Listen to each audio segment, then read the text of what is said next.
I would say that it's not a true deficit. It's one that if you look at the budget itself, you'll see that there's plenty of positive dollars in there to reinvest. Thank you. Very good question.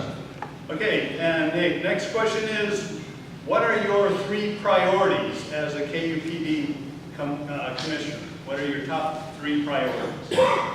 Well, the number one is, as a commissioner, we need to make sure we're good stewards of public dollars. We need to reinvest the resources we do have into expanding the middle mile, which is to help people get access to the internet, of course.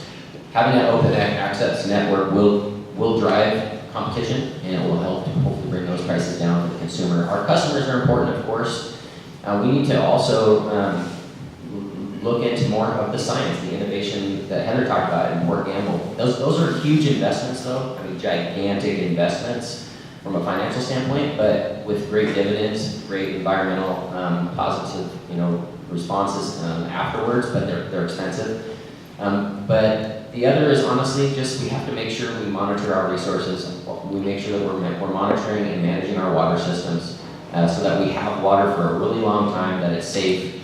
And I just want to reiterate that the PUD does a fantastic job. We're really fortunate that we have a system that actually protects us, looks after us, and provides good quality drinking water every day. Thank you. Heather, same question.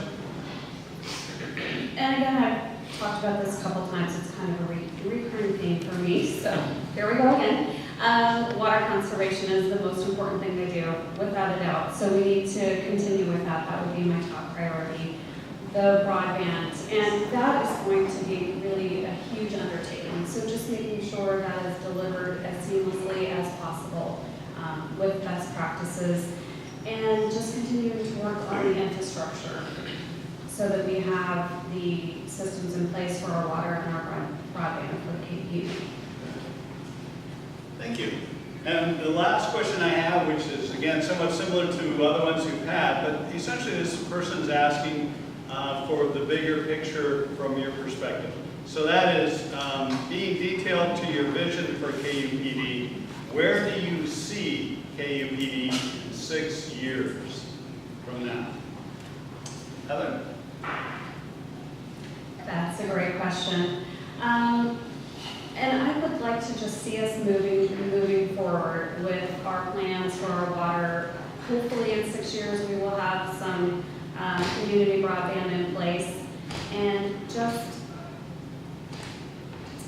also making sure that we are really responsive to our community, making sure that we have the resource management, making sure we have as little waste as possible, and making sure we have transparency so our community knows what we're doing, what we're spending money on. I think those are really important things I would love to see happen in the next 6 years. Maybe. Yeah, 6 years is not a very long time in my experience, but the learning around the broadband is going to be interesting, to say the very least. We need to find our identity in regard to how those systems are put in place. Not everyone believes that should be the #1 priority, so we have to invest based on what the customers are wanting, what our taxpayers are desiring.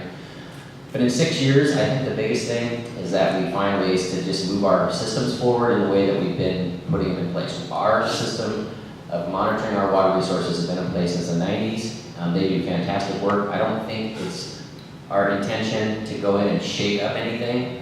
The system is working. But when it comes to broadband, I think there's going to be a lot of questions that need to be answered. Staffing alone, I believe there's a desire to add 2 different staff members, or maybe 3, just in the construction alone. That's the construction of that infrastructure, and maybe even an extra administrative staff to help monitor what's going on as well. So it's going to be an interesting 6 years for sure. Thank you. So that actually concludes our question from the audience member section. And now we move into our final summary and conclusion. You'll have 2 minutes to give a summary.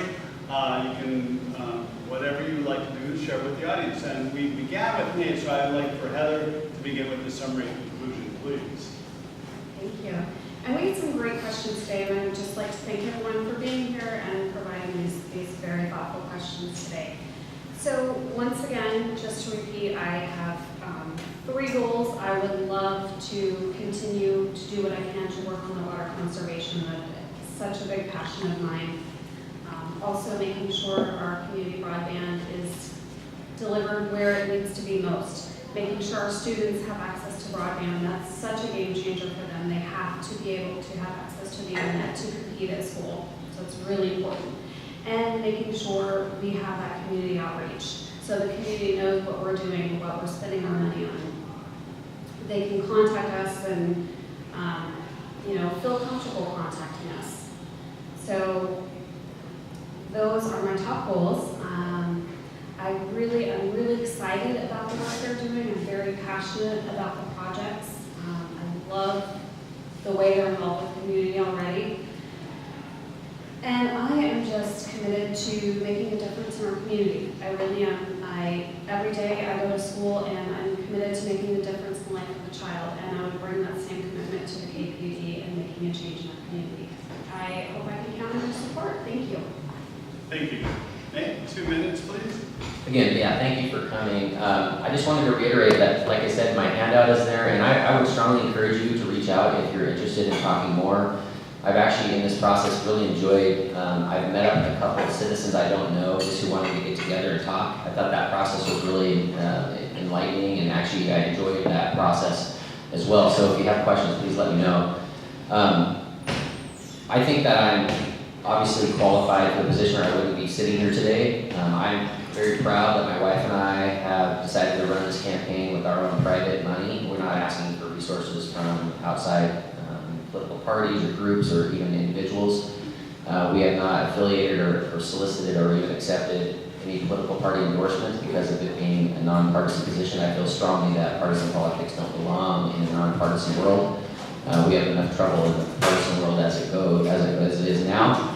But I'm really proud of that. I bring that mentality because I think it needs to be there. The PUD serves the youth, the community, and monitors and protects our most precious resource, which is water. That is not to be political in any way, shape, or form, and it needs to be accessible to all the citizens of Kitsap County. I feel very strongly about that, and I hope that when you get your ballot in the mail here around the 18th, or a little bit around there, you'll take the time to vote for me. I will promise you that I will work my tail off to do what's in the best interest of Kitsap County, what's in the best interest of our entire county. So whether you're from the central, the south, or the north end, I look forward to your vote in November. Thank you very much, and thank you very much for moderating today.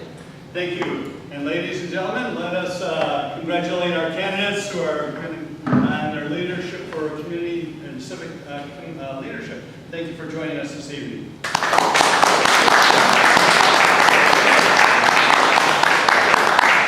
And remember, next week is 1631 initiative, 1631, clean energy, clean air. Hope you can join us.